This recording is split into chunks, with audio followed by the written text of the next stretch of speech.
Hello friends, नमस्कार। मैं doctor रघुवीर सिंह मौर्य हमारे यूट्यूब चैनल शेखावाटी लेक्चरर में आप सभी का बहुत बहुत स्वागत करता हूं। आज की वीडियो की शुरुआत करते हैं। आज का पहला क्वेश्चन है, राजस्थान लोकायुक्त एवं उप लोकायुक्त अधिनियम 1973 में कितनी धाराएं हैं। ठीक है, ऑप्शन देखिए, 16 धाराएं, 19 धाराएं, 21 धाराएं या 23 धाराएं।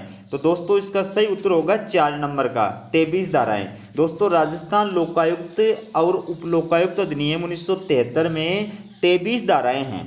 अगला क्वेश्चन देखिए, कितना शानदार क्वेश्चन है। राजस्थान के वर्तमान लोकायुक्त प्रताप कृष्ण लोहरा कितने नंबर के लोकायुक्त हैं, कौन से नंबर के हैं। ऑप्शन देखिए, 11वें, 12वें, 13वें, 14वें। तो दोस्तों इसका सही उत्तर है 3 नंबर का, 13वें। दोस्तों राजस्थान के जो वर्तमान लोकायुक्त हैं प्रताप कृष्ण लोहरा, इन्होंने 27 फरवरी 2021 को अपना कार्यभार ग्रहण किया था और ये राजस्थान के 13वें लोकायुक्त नियुक्त किए गए हैं। अगला क्वेश्चन देखिए, बहुत इंपॉर्टेंट क्वेश्चन है। भारत के किस राज्य में सर्वप्रथम लोकायुक्त पद का गठन हुआ था। सर्वप्रथम लोकायुक्त पद की स्थापना भारत के किस राज्य में हुई थी। ऑप्शन है उड़ीसा, महाराष्ट्र, राजस्थान, मध्य प्रदेश। दोस्तों इसका सही उत्तर होगा 2 नंबर का, महाराष्ट्र। दोस्तों सबसे पहले भारत के अंदर महाराष्ट्र में 1971 में लोकायुक्त पद की स्थापना की गई थी।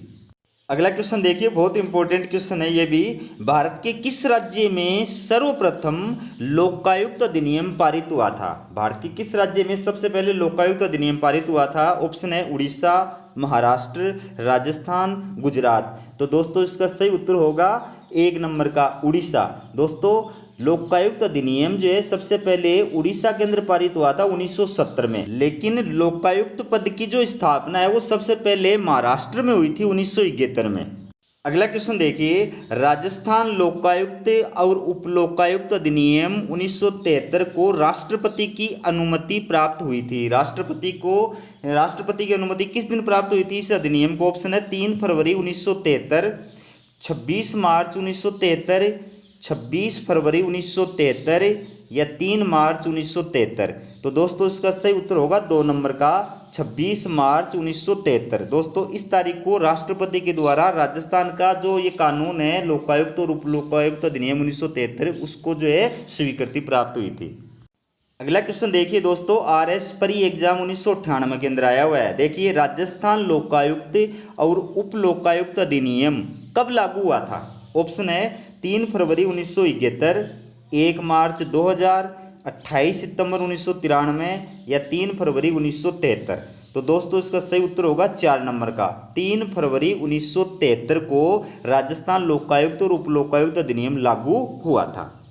अगला क्वेश्चन है, भारत के किस राज्य में लोकायुक्त को पब्लिक मैन के नाम से जाना जाता है। ऑप्शन है तमिलनाडु, उत्तर प्रदेश, राजस्थान, केरल।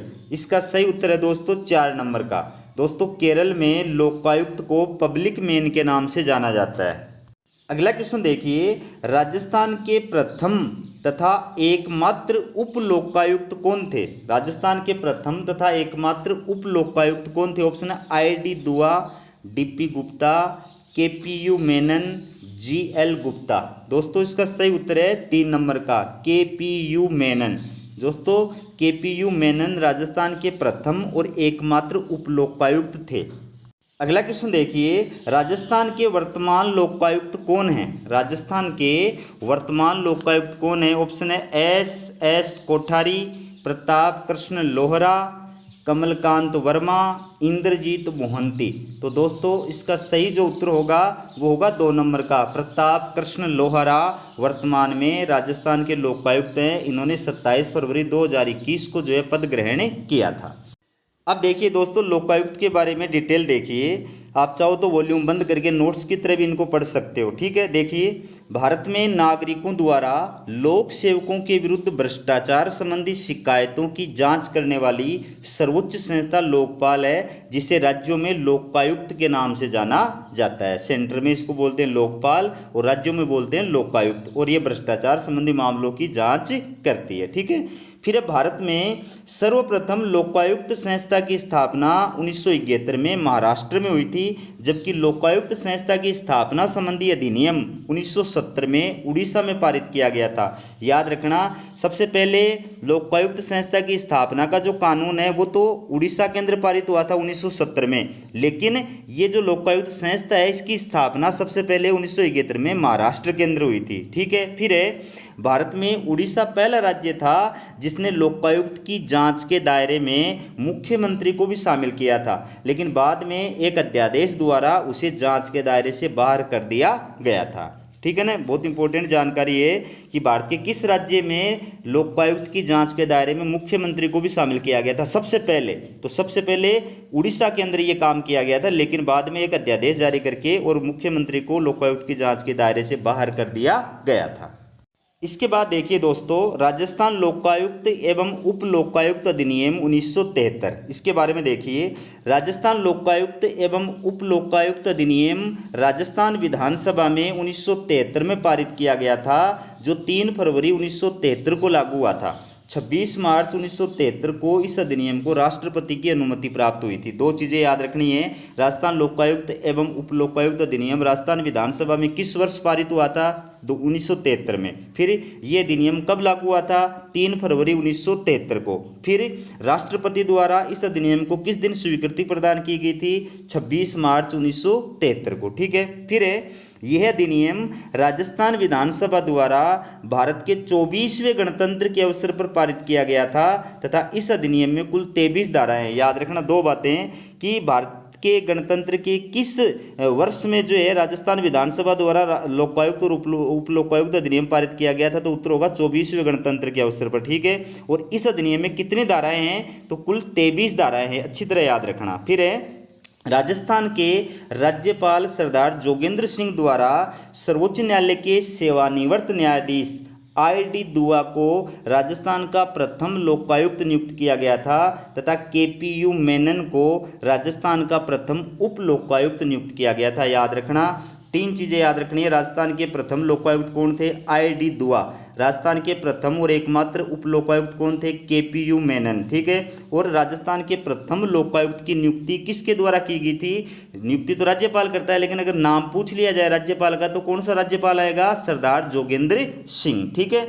अब क्वेश्चन देखिए, राजस्थान के प्रथम लोकायुक्त ID दुआ की नियुक्ति किस राज्यपाल के द्वारा की गई थी? ठीक है। ऑप्शन देखिए, सरदार हुकुम सिंह, सरदार जोगेंद्र सिंह, रघुकुल तिलक, संपूर्णानंद। दोस्तों इसका सही उत्तर होगा 2 नंबर का सरदार जोगेंद्र सिंह। दोस्तों राजस्थान के प्रथम लोकायुक्त थे ID दुआ और उनकी नियुक्ति की गई थी राज्यपाल सरदार जोगेंद्र सिंह के द्वारा।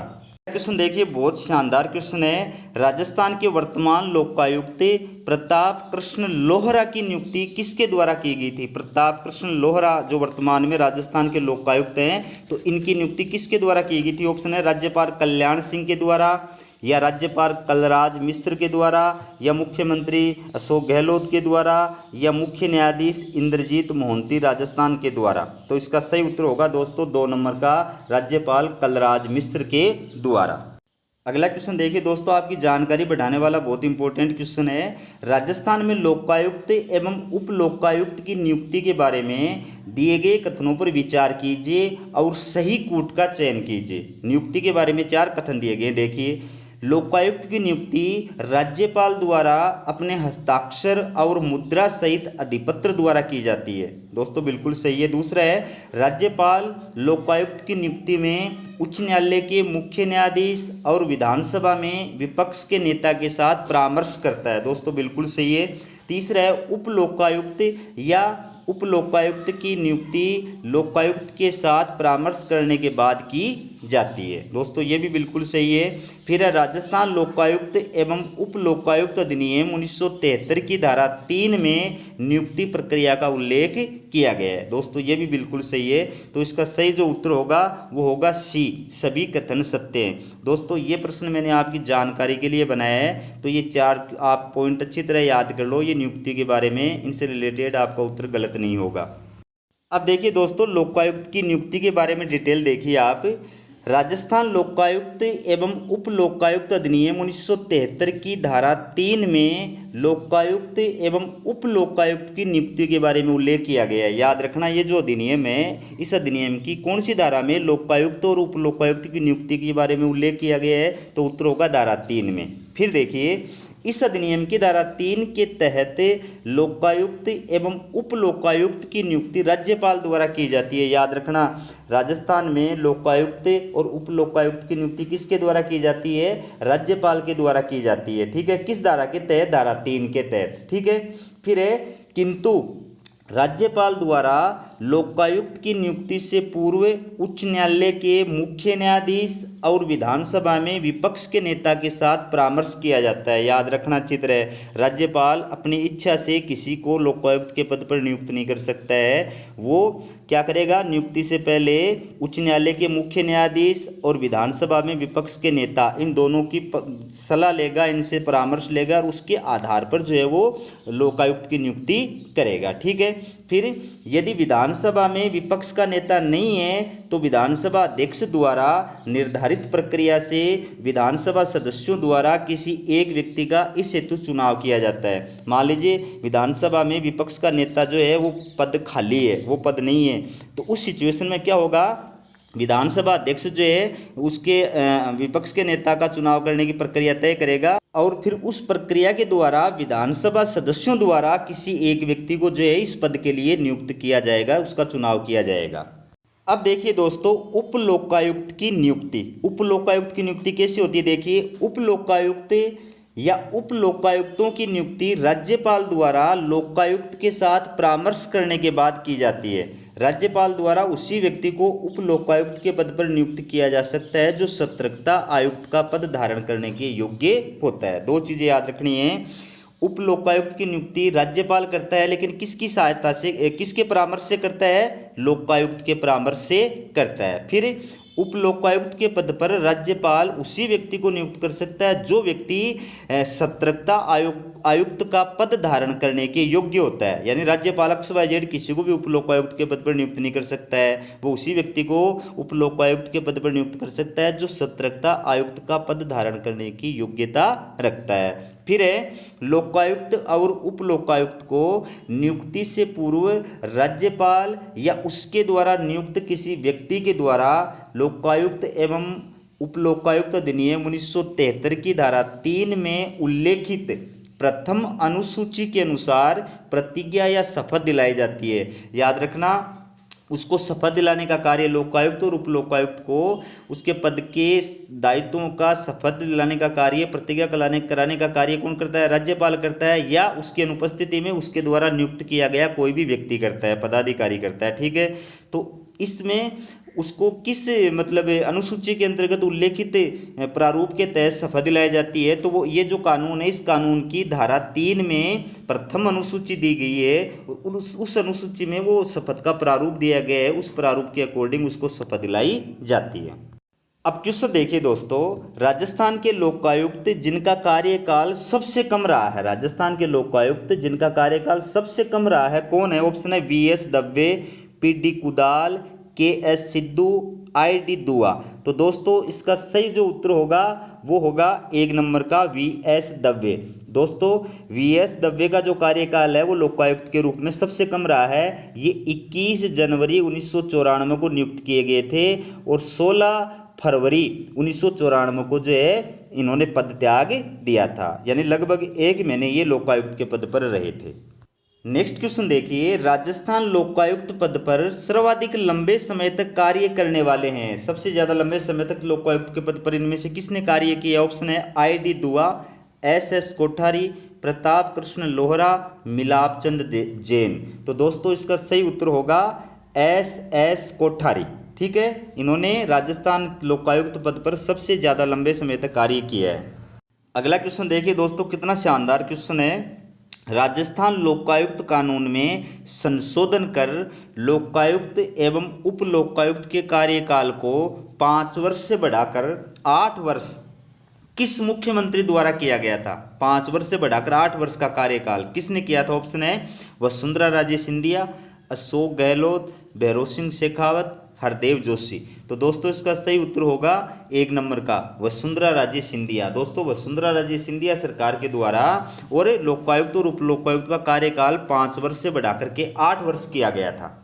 अगला क्वेश्चन देखिए, राजस्थान लोकायुक्त एवं उप लोकायुक्त कानून में संशोधन कर लोकायुक्त एवं उप लोकायुक्त का कार्यकाल 5 वर्ष से बढ़ाकर 8 वर्ष किस वर्ष में किया गया था? ऑप्शन है मार्च 2000 में, जुलाई 2013 में, मार्च 2018 में, जुलाई 2019 में। तो दोस्तों इसका सही उत्तर है 3 नंबर का मार्च 2018 में। दोस्तों मार्च 2018 में वसुंधरा राजे सिंधिया सरकार के द्वारा लोकायुक्त और उप लोकायुक्त का कार्यकाल 5 वर्ष से बढ़ाकर के 8 वर्ष किया गया था।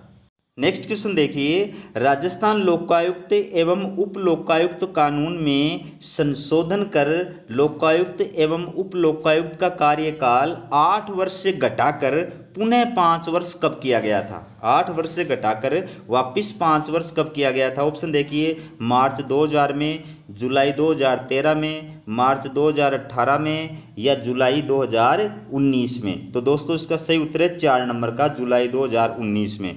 दोस्तों जुलाई 2019 में 2018 के चुनाव के बाद में क्या हुआ था? सरकार चेंज हो गई, अशोक गहलोत मुख्यमंत्री बन गए। तो उन्होंने क्या किया, इस कानून में संशोधन करके और लोकायुक्त और उप लोकायुक्त का कार्यकाल जुलाई 2019 में क्या कर दिया, 8 वर्ष से घटाकर वापिस 5 वर्ष कर दिया। अगला क्वेश्चन देखिए, लोकायुक्त या उप लोकायुक्त कार्यकाल से पूर्व अपना त्यागपत्र किसको प्रदान कर सकता है? ठीक है, ऑप्शन है मुख्यमंत्री को, राज्यपाल को, उच्च न्यायालय के मुख्य न्यायाधीश को, लोकपाल को। दोस्तों इसका सही उत्तर है 2 नंबर का राज्यपाल को। दोस्तों लोकायुक्त या उप लोकायुक्त कार्यकाल से पूर्व अपना त्यागपत्र जो है वो राज्यपाल को प्रदान कर सकता है। अब डिटेल देखिए दोस्तों, लोकायुक्त एवं उप लोकायुक्त की पदावधि, पदावधि का मतलब कार्यकाल। अब देखिए इसमें राजस्थान लोकायुक्त एवं उप लोकायुक्त अधिनियम 1973 की धारा 5 में लोकायुक्त की सेवा शर्तों का उल्लेख किया गया है। किस धारा में लोकायुक्त की सेवा शर्तों का उल्लेख किया गया? धारा 5 में। सेवा शर्तें बोल सकते हो, कार्यकाल भी इसी में आ गया, वेतन भत्ते सुविधाएं भी इसी के अंदर आ गई। ठीक है, फिर धारा 5 खंड 1 में कहा गया है कि लोकायुक्त और उप लोकायुक्त अपने पद ग्रहण की तारीख से 5 वर्ष की अवधि की समाप्ति तक अपना पद धारण करेंगे। याद रखना किस धारा में कहा गया? धारा 5 खंड 1 में। ठीक है, पद ग्रहण करने की तारीख से 5 वर्ष की अवधि की समाप्ति तक वो अपना पद धारण करेंगे। फिर है मार्च 2018 में वसुंधरा राजे सरकार द्वारा इसे बढ़ाकर 8 वर्ष कर दिया गया था, लेकिन जुलाई 2019 में अशोक गहलोत सरकार द्वारा लोकायुक्त एवं उप लोकायुक्त कानून में संशोधन करके लोकायुक्त और उप लोकायुक्त के कार्यकाल को पुनः 5 वर्ष कर दिया गया था। ठीक है, समझ में आ गई बात। फिर है लोकायुक्त या उप लोकायुक्त कार्यकाल से पूर्व अपना त्यागपत्र राज्यपाल को देता है। याद रखना, लोकायुक्त या उप लोकायुक्त अगर कार्यकाल से पूर्व पद त्याग करना चाहे तो अपना त्यागपत्र किसको देगा? राज्यपाल को देगा। अब क्वेश्चन देखिए दोस्तों, यदि लोकायुक्त का पद रिक्त होता है या वह कार्य करने में असमर्थ होता है तो उसके पद के दायित्वों का निर्वहन कौन करता है? ऑप्शन देखिए उप लोकायुक्त, उच्च न्यायालय का मुख्य न्यायाधीश, राज्यपाल, राज्यपाल द्वारा नाम निर्देशित व्यक्ति। दोस्तों इसका सही उत्तर होगा 1 नंबर का उप लोकायुक्त। दोस्तों उप लोकायुक्त का पद रिक्त होता है या वो कार्य करने में असमर्थ होता है, उसी सिचुएशन में उप लोकायुक्त जो है उसके पद का दायित्व जो है उसका निर्वहन करता है। अब अगला क्वेश्चन है, यदि लोकायुक्त का पद रिक्त हो जाता है या वह पद के दायित्वों का निर्वहन करने में असमर्थ हो जाता है तथा कोई उप लोकायुक्त नहीं होता है, उस स्थिति में लोकायुक्त के पद के दायित्वों का निर्वहन कौन करता है? समझ गए बात। अगर लोकायुक्त का पद रिक्त है या वो काम करने में असमर्थ है और उप लोकायुक्त भी नहीं है तो उस सिचुएशन में फिर काम कौन करता है उसके पद का? ऑप्शन देखिए राज्यपाल, उच्च न्यायालय का मुख्य न्यायाधीश, उच्च न्यायालय का ऐसा न्यायाधीश जिसका नाम निर्देशन उच्च न्यायालय के मुख्य न्यायाधीश द्वारा किया गया हो, या उच्च न्यायालय का ऐसा न्यायाधीश जिसका नाम निर्देशन राज्यपाल के द्वारा किया गया हो। तो दोस्तों इसका सही उत्तर होगा 3 नंबर का उच्च न्यायालय का ऐसा न्यायाधीश जिसका नाम निर्देशन उच्च न्यायालय के मुख्य न्यायाधीश द्वारा किया गया हो। ठीक है, नेक्स्ट क्वेश्चन देखिए, राजस्थान में निम्नलिखित में से किस पदाधिकारी के समान लोकायुक्त को वेतन भत्ता प्राप्त होता है? लोकायुक्त का वेतन भत्ता किस पदाधिकारी के समान होता है? ऑप्शन देखिए राज्यपाल, उच्च न्यायालय का मुख्य न्यायाधीश, राज्य निर्वाचन आयुक्त, राज्य लोक सेवा आयोग का अध्यक्ष। तो दोस्तों इसका सही उत्तर है 2 नंबर का, उच्च न्यायालय का मुख्य न्यायाधीश। ठीक है, अब डिटेल देखिए दोस्तों, आप चाहो तो वॉल्यूम बंद करके खुद भी नोट्स की तरह पढ़ सकते हो। इनको देखिए, राजस्थान लोकायुक्त एवं उप लोकायुक्त अधिनियम 1973 की धारा 5 खंड 2 के अनुसार त्यागपत्र या अन्य किसी कारण से यदि लोकायुक्त का पद रिक्त हो जाता है या वह अपने पद के कर्तव्यों का पालन करने में असमर्थ हो जाता है तो उसकी जगह पर उप लोकायुक्त द्वारा उसके पद के दायित्वों का निर्वहन किया जाता है। अच्छी तरह से याद रखना, इसमें ज़्यादा बताने वाली चीज़ नहीं है। अगर मान लीजिए लोकायुक्त जो है वो त्यागपत्र दे देता है या उसका वो काम करने में असमर्थ हो जाता है तो उस सिचुएशन में उसके पद के दायित्वों का निर्वहन कौन करता है? उप लोकायुक्त करता है। किस धारा के अंदर ये प्रावधान है? धारा 5 खंड 2 के अंदर। ठीक है, फिर देखिए, लेकिन यदि कोई उप लोकायुक्त नहीं हो तो उच्च न्यायालय के किसी ऐसे न्यायाधीश द्वारा लोकायुक्त पद के दायित्वों का निर्वहन किया जाता है जिसका नाम निर्देशन राज्यपाल के अनुरोध पर उच्च न्यायालय के मुख्य न्यायाधीश द्वारा किया गया हो। याद रखना, अगर लोकायुक्त जो है त्यागपत्र दे देता है या वो किसी कार्य से पद के दायित्वों का निर्वहन करने में असमर्थ हो जाता है और उप लोकायुक्त है नहीं, उस सिचुएशन में उसके पद के दायित्वों का निर्वहन कौन करेगा? उच्च न्यायालय का ऐसा न्यायाधीश करेगा जिस न्यायाधीश का नाम जो है राज्यपाल के अनुरोध पर उच्च न्यायालय के मुख्य न्यायाधीश के द्वारा प्रस्तुत किया गया है। ठीक है, फिर है लोकायुक्त और उप लोकायुक्त को वेतन भत्ते क्रमशः उच्च न्यायालय के मुख्य न्यायाधीश एवं अन्य न्यायाधीश के समान प्राप्त होते हैं और एक बार पद पर नियुक्ति के पश्चात इनमें कोई अलाभकारी परिवर्तन नहीं किया जा सकता। 2 चीज़ें अच्छी तरह याद रखना, लोकायुक्त को किसके समान वेतन और भत्ते मिलते हैं? उच्च न्यायालय के मुख्य न्यायाधीश के समान। और उप लोकायुक्त को किसके समान मिलते हैं? उच्च न्यायालय के न्यायाधीश के समान। ठीक है, अगर एक बार किसी को लोकायुक्त या उप लोकायुक्त के पद पर नियुक्त कर दिया तो उसके पश्चात और उनके वेतन और भत्तों में अलाभकारी परिवर्तन नहीं किया जा सकता, मतलब कटौती नहीं की जा सकती। अब देखिए दोस्तों, क्वेश्चन देखिए, RS परी 2013 में आया हुआ क्वेश्चन है। राजस्थान लोकायुक्त एवं उप लोकायुक्त अधिनियम के अंतर्गत लोक सेवक के संबंध में आरोप का अर्थ है, मतलब लोक सेवक के ऊपर अगर कोई आरोप लगाया जाए तो उसका मतलब क्या है? ठीक है, ऑप्शन देखिए, लोक सेवक ने कुछ प्राप्त करके, कुछ लेकर के या स्वयं या दूसरे के द्वारा पक्षपात या दूसरों को अनावश्यक नुकसान पहुंचाने या परेशान करने के लिए अपने पद का दुरुपयोग किया है, या लोक सेवक द्वारा अपने कर्तव्य निष्पादन में किसी लाभ के लिए कार्यवाही करना या कार्यवाही न करना, या लोक सेवक ने अपना कर्तव्य पालन का कार्य व्यक्तिगत हित या अनुचित या भ्रष्टाचार से प्रेरित होकर किया है, या लोक सेवक भ्रष्टाचार या लोक सेवक के रूप में निष्ठा की कमी का दोषी है। ठीक है, तो दोस्तों इसका सही उत्तर होगा डी, 4 नंबर का, सभी कथन सत्य हैं। यानी लोक सेवक के संबंध में जो आरोप जो है उसका मतलब ये होता है कि अगर ये वो काम कर रहा है तो उसको मतलब वो लोक सेवक के अंदर आरोपित माना जाएगा, लोक सेवक के रूप में दोषी माना जाएगा।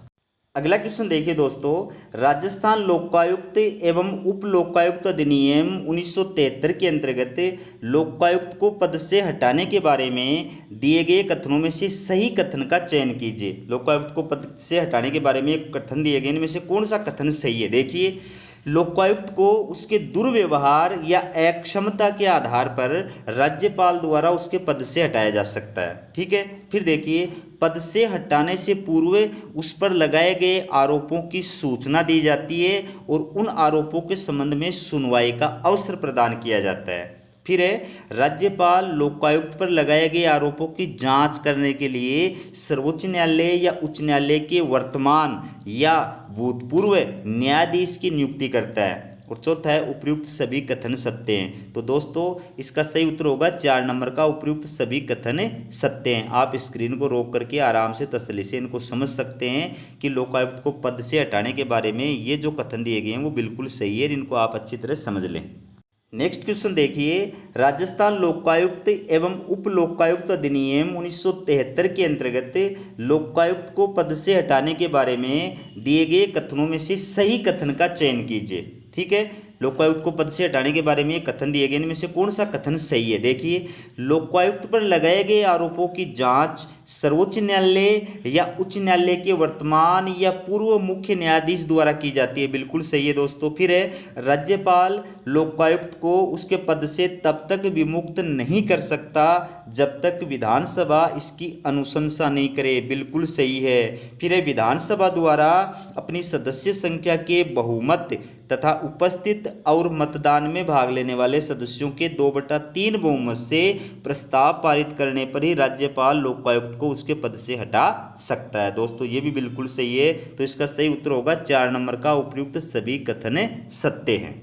अब देखिए दोस्तों, डिटेल देखिए, लोकायुक्त या उप लोकायुक्त को पद से हटाना। देखिए, राजस्थान लोकायुक्त एवं उप लोकायुक्त अधिनियम 1973 की धारा 6 में लोकायुक्त या उप लोकायुक्त को कार्यकाल से पूर्व पद से हटाने की प्रक्रिया का उल्लेख किया गया है। क्या याद रखना है? लोकायुक्त या उप लोकायुक्त को कार्यकाल से पूर्व पद से हटाने की प्रक्रिया का उल्लेख किस धारा में किया गया है? तो धारा आएगी 6। फिर है, लोकायुक्त या उप लोकायुक्त को अनुच्छेद 311 के अधीन रहते हुए उसके दुर्व्यवहार या अक्षमता के आधार पर, दोस्तों लिखने में स्प्रिंट हो गया, अक्षमता के आधार पर राज्यपाल द्वारा कार्यकाल से पूर्व पद से हटाया जा सकता है, परंतु उसकी नियुक्ति करने वाले प्राधिकारी के अधीनस्थ किसी प्राधिकारी द्वारा उसको पद से नहीं हटाया जा सकता है। इसमें क्या समझे आप कि 2 आधारों पर राज्यपाल जो है वो लोकायुक्त या उप लोकायुक्त को कार्यकाल से पहले पद से हटा सकता है। आधार क्या है? दुर्व्यवहार या अक्षमता। 2 आधार है, दुर्व्यवहार या अक्षमता। ठीक है। फिर दूसरी बात क्या है कि राज्य मतलब लोकायुक्त या उप लोकायुक्त को वही व्यक्ति हटा सकता है जो राज्यपाल के समकक्ष हो।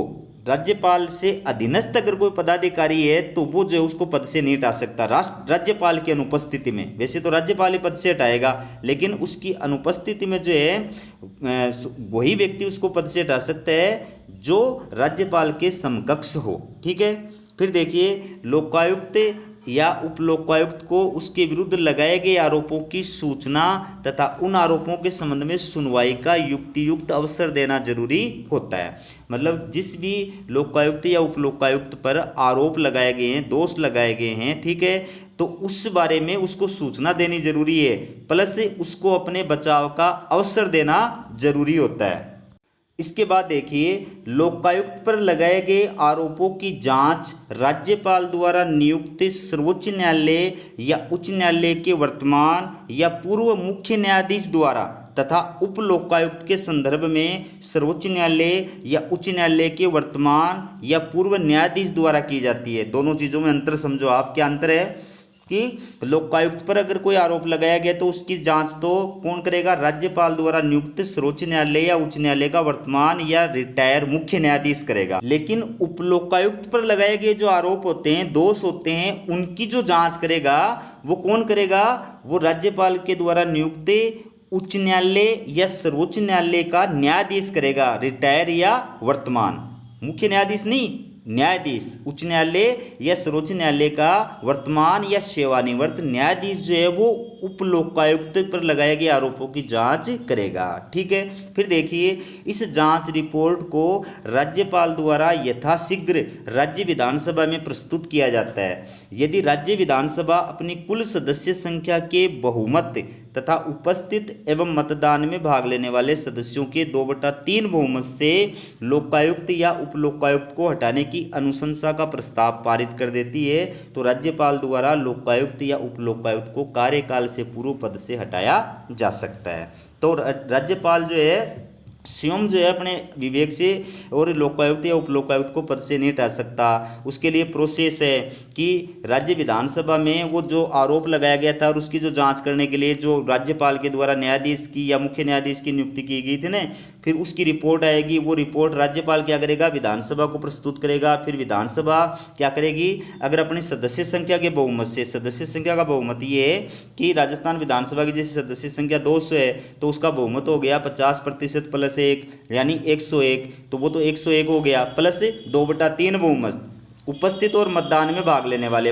उस मीटिंग के अंदर जितने विधायक उपस्थित हैं और जितने लोगों ने वोटिंग में भाग लिया है उसका 2/3 बहुमत अलग होना चाहिए। ठीक है। अगर इस प्रक्रिया से वो प्रस्ताव जो है पारित हो जाता है तो उसके बाद राज्यपाल लोकायुक्त या उप लोकायुक्त जिसके भी खिलाफ वो प्रस्ताव पारित हुआ है उसको पद से हटा सकता है। अगला क्वेश्चन देखिए, बहुत इंपॉर्टेंट क्वेश्चन है। राजस्थान लोकायुक्त एवं उप लोकायुक्त अधिनियम 1973 के अंतर्गत मंत्री व सचिव के विषय में सक्षम प्राधिकारी का अर्थ है। ठीक है, ऑप्शन है मुख्य सचिव, राज्यपाल, मुख्यमंत्री, लोकायुक्त। दोस्तों इसका सही उत्तर होगा 3 नंबर का, मुख्यमंत्री। मतलब क्या हुआ इसका कि किसी मंत्री के खिलाफ या सचिव के खिलाफ अगर लोकायुक्त या उप लोकायुक्त जो है वो जांच कर रहा है तो उस जांच करने से पहले क्या करना पड़ेगा, मुख्यमंत्री की अनुमति लेनी पड़ेगी। नेक्स्ट क्वेश्चन देखिए दोस्तों, राजस्थान सब इंस्पेक्टर एग्जाम 2016 के अंदर आया हुआ है। राजस्थान में लोकायुक्त की जांच के दायरे में आते हैं, लोकायुक्त की जांच के दायरे में इनमें से कौन कौन आते हैं? ऑप्शन है मंत्री, सचिव, राज्यपाल, स्वायत्त शासन संस्थाओं के अध्यक्ष। तो दोस्तों इसका जो सही उत्तर होगा वो होगा सी, 1, 2 और 4, यानी मंत्री, सचिव, स्वायत्त शासन संस्थाओं के अध्यक्ष, इनके विरुद्ध जो है लोकायुक्त जांच कर सकता है। राज्यपाल के विरुद्ध लोकायुक्त को जांच करने की शक्ति प्राप्त नहीं है। नेक्स्ट क्वेश्चन देखिए दोस्तों, पुलिस कांस्टेबल एग्जाम 2018 में आया हुआ है। देखिए, राजस्थान के लोकायुक्त निम्नलिखित में से किस अधिकारी के विरुद्ध जांच कर सकते हैं? इनमें से किसके विरुद्ध जो है लोकायुक्त जांच कर सकता है? ऑप्शन है राज्य के महालेखाकार, उच्च न्यायालय के मुख्य न्यायाधीश, राजस्थान के सेवानिवृत्त कर्मचारी, राजस्थान की किसी नगर पालिका के अध्यक्ष। दोस्तों इसका सही उत्तर होगा 4 नंबर का, राजस्थान की किसी नगर पालिका के अध्यक्ष के खिलाफ लोकायुक्त जो है वो जांच कर सकता है। वो राजस्थान के सेवानिवृत्त कर्मचारी या उच्च न्यायालय के मुख्य न्यायाधीश या राजस्थान के महालेखाकार के खिलाफ जांच नहीं कर सकता। नेक्स्ट क्वेश्चन देखिए, RS परी 2013 में आया हुआ क्वेश्चन है दोस्तों, राजस्थान में लोकायुक्त के क्षेत्राधिकार पर विचार कीजिए तथा दिए गए कुट्टों की सहायता से सही उत्तर का चयन कीजिए। ऑप्शन देखिए, केवल मंत्री, यानी लोकायुक्त का क्षेत्राधिकार किन के ऊपर मतलब किन के खिलाफ कार्यवाही कर सकता है? तो केवल मंत्री, मुख्यमंत्री सहित मंत्री, राजस्थान राज्य के कानून द्वारा स्थापित निगमों के सेवक, जिला प्रमुख, उप जिला प्रमुख, प्रधान और उप प्रधान। तो दोस्तों इसका जो सही उत्तर होगा वो होगा 3 नंबर का, 1, 3 और 4, यानी लोकायुक्त का क्षेत्राधिकार यानी वो किन के खिलाफ जांच कर सकता है? मंत्रियों के खिलाफ, राजस्थान राज्य के कानून द्वारा स्थापित निगमों के सेवकों के खिलाफ, जिला प्रमुख, उप जिला प्रमुख, प्रधान और उप प्रधान, इनके खिलाफ। वो मुख्यमंत्री के खिलाफ जांच नहीं कर सकता। तो मुख्यमंत्री सहित मंत्री, ये इसका ऑप्शन सही नहीं है। अब देखिए दोस्तों, लोकायुक्त के क्षेत्राधिकार के बारे में डिटेल देखिए। राजस्थान लोकायुक्त एवं उप लोकायुक्त अधिनियम 1973 के अंतर्गत राजस्थान के लोकायुक्त द्वारा निम्नलिखित के विरुद्ध शिकायतों की जांच की जा सकती है। लोकायुक्त जो है वो किन किन के खिलाफ शिकायतों की जांच कर सकता है? देखिए, मुख्यमंत्री के अलावा सभी मंत्री, मुख्यमंत्री के खिलाफ लोकायुक्त जांच नहीं कर सकता है। उसके अलावा जो सभी मंत्री होते हैं ना, उप मंत्री, राज्य मंत्री, सभी प्रकार के कैबिनेट मंत्री, ठीक है, उनके खिलाफ वो जांच कर सकता है। फिर है सचिव, ठीक है, फिर है राज्य का कोई भी लोक सेवक, फिर जिला परिषद के जिला प्रमुख और उप जिला प्रमुख, फिर है पंचायत समिति के प्रधान और उप प्रधान, फिर है राजस्थान पंचायती राज अधिनियम 1994 के अधीन गठित किसी भी स्थायी समिति का अध्यक्ष। इनके खिलाफ वो क्या कर सकता है? शिकायतों की सुनवाई कर सकता है, जांच कर सकता है। इसके बाद देखिए दोस्तों, नगरपालिका के अध्यक्ष एवं उपाध्यक्ष, नगर परिषद के अध्यक्ष एवं उपाध्यक्ष, नगर निगम के मेयर एवं उपमेयर या राजस्थान नगरपालिका अधिनियम 1959 के अधीन गठित किसी भी स्थायी समिति का अध्यक्ष, इन सब के खिलाफ जो है वो क्या कर सकता है? लोकायुक्त जांच कर सकता है। ठीक है, फिर है प्रत्येक वह व्यक्ति जो निम्नलिखित की सेवा में है या वेतनभोगी है। इन ऊपर वालों के अलावा अब वो जो है लोकायुक्त इनके खिलाफ भी जांच कर सकता है। कौन कौन के खिलाफ?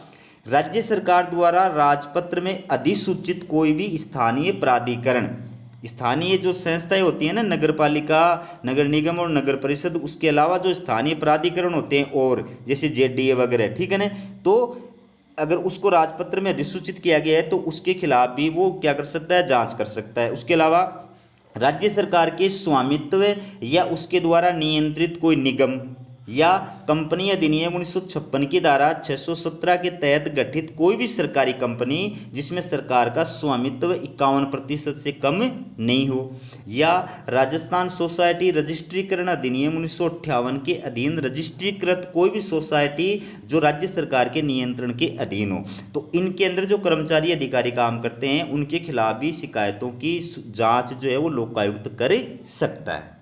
इसके बाद देखिए दोस्तों, राजस्थान में लोकायुक्त निम्नलिखित के विरुद्ध शिकायत की जांच नहीं कर सकता। बहुत इंपॉर्टेंट जानकारी दे रहा हूं दोस्तों आपको कि राजस्थान का जो लोकायुक्त है वो किन किन के खिलाफ शिकायतों की जांच नहीं कर सकता, उसको पावर नहीं है। देखिए नाम अच्छी तरह याद रखना, एग्जाम में इनसे रिलेटेड क्वेश्चन आते हैं। सेवानिवृत्त लोक सेवक जो रिटायर सरकारी कर्मचारी होते हैं उनके खिलाफ कोई जाँच नहीं कर सकता, ठीक है।